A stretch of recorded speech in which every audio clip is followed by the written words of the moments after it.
जय माता दी। आप सभी दोस्तों को मेरा प्यार भरा प्रणाम। देवलगढ़ से अभी हम पहुँचे हैं माधारी देवी, और अब माधारी देवी के दर्शन करके फिर हम घर जाएंगे। हमारे साथ आप भी कीजिए माधारी देवी के दर्शन। धारी देवी में माता के सिर की पूजा होती है। तो क्यों होती है सिर की पूजा, यह मैं आपको बताती हूँ। पुराणों के अनुसार माता धारी देवी के 7 भाई थे। वह अपने भाइयों से अथाह प्रेम करती थी और अपने भाइयों को खुश करने के लिए तरह तरह के प्रयत्न करती थी। लेकिन धारी देवी के बचपन से सांवली होने के कारण उनके भाइयों को वह बिल्कुल भी पसंद नहीं थी। जैसे जैसे माता धारी बड़ी हुई, उनका अपने भाइयों के प्रति प्रेम और बढ़ने लगा। समय के साथ माता की उन 7 भाइयों में से 2 भाइयों की जान चली गई। फिर धीरे धीरे उनमें से 3 और भाई भी चले गए। जब बाकी बचे भाइयों ने किसी जानकार शास्त्री से अपनी जन्मपत्री दिखाई तो उन्होंने माँ धारी को, यानी कि उन 7 भाइयों की बहन को, उनकी मृत्यु का कारण बताया। उन्होंने बताया कि तुम्हारी बहन तुम्हारे लिए शुभ नहीं है। जानकार की बात सुनकर बाकी बचे भाई घबरा गए। उन्होंने अपनी बहन को, यानी माँ धारी देवी को मारने की साजिश रची और एक रात मौका पाकर अपनी बहन का गला काटकर अलकनंदा नदी में फेंक दिया। नदी में फेंकने के बाद माता का जो सर का ऊपरी हिस्सा था वह बहकर नीचे धारी गांव में आ पहुंचा, और जो निचला हिस्सा था वह ऊपर कालीमठ नामक स्थान पर रह गया। जब धारी देवी का ऊपरी हिस्सा अलकनंदी नंदा के किनारे कलियाड़सोड़ गांव नामक स्थान पर धार गांव में पहुंचा तो माता ने नदी के समीप खड़े व्यक्ति को आवाज़ लगाई। कटे हुए सर से आवाज़ आते देख नदी के समीप खड़ा व्यक्ति आश्चर्यचकित रह गया और वह डर भी गया। तब धड़ से आवाज़ आई कि मैं एक कन्या हूँ, मुझे मेरे भाइयों द्वारा मारा गया है। मैं देवी हूँ। मेरे सिर को सामने चट्टान पर रखकर मेरी पूजा करो। अगर तुम मेरी पूजा करोगे तो मैं तुम्हारी रक्षा करूँगी। इस प्रकार माँ धारी देवी धार गांव के कारण धारी देवी कहलाई। तब से इस मंदिर को धारी देवी मंदिर कहा जाने लगा। तभी से कहा जाता है कि माँ धारी देवी चारों धामों की रक्षक हैं, और जो भी 4 धाम यात्रा पर यात्री जाते हैं तो वे माँ धारी देवी के दर्शन जरूर करते हैं।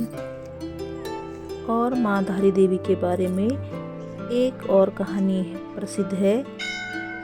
कहा जाता है कि माँ धारी देवी पूरे दिन में 3 बार रूप बदलती है। सुबह छोटी बालिका के रूप में, दिन में यौन अवस्था में, और शाम को वृद्ध अवस्था में अपने भक्तों को दर्शन देती है। इसके साक्ष्य वो लोग हैं जो यहाँ माँ के दर्शन सच्चे दिल से करने आते हैं। माँ धारी का रौद्र रूप तब देखने को मिला था जब अलकनंदा नदी से कुछ किलोमीटर आगे विद्युत बनाने के लिए डैम बनना था, और उसके लिए माँ धारी देवी के मंदिर को शिफ्ट करने की बात रखी गई। क्योंकि माता का मंदिर ठीक अलकनंदा नदी के बीचों बीच स्थित है, तो जब माँ की मूर्ति अपने स्थान से उठाई गई तो उसके ठीक 2 से 4 घंटे के बीच केदारनाथ से एक सैलाब आया जिसने लाखों जिंदगियां तबाह कर दी। केदारनाथ में बाढ़ आना माँ के गुस्से का प्रकोप माना जाता है, क्योंकि पंडितों ने भी मूर्ति को न हटाने के लिए कहा था, लेकिन सरकार के आदेश पर मूर्ति हटा दी गई, जिसके बाद उत्तराखंड में केदारनाथ से आई आपदा का नुकसान कई जिंदगियों को चुकाना पड़ा।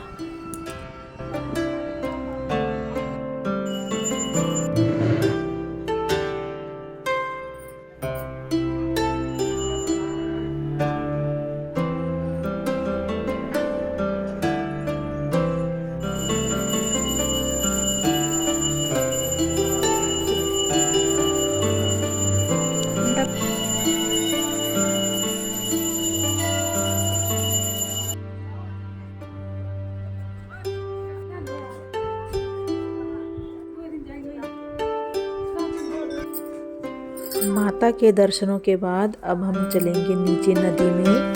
तो नदी का नज़ारा जो है वो बेहद खूबसूरत लग रहा था ऊपर से। और अब चलते हैं नीचे।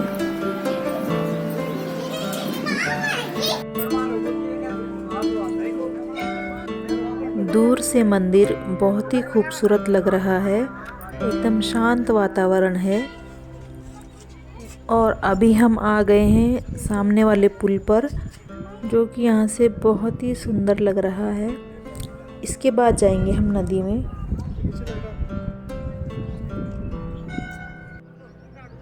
तो अभी हम आ गए हैं नीचे, और नीचे से भी मंदिर बहुत सुंदर लग रहा है।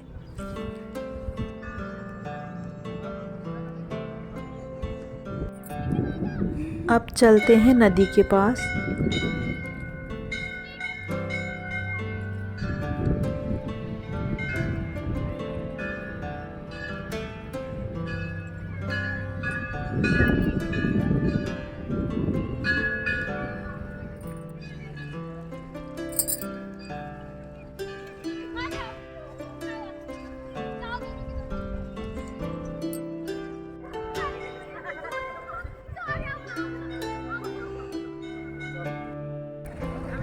तो मेरे पीछे है माता का मंदिर, और मुझे बहुत अच्छा लग रहा है यहाँ पर आकर।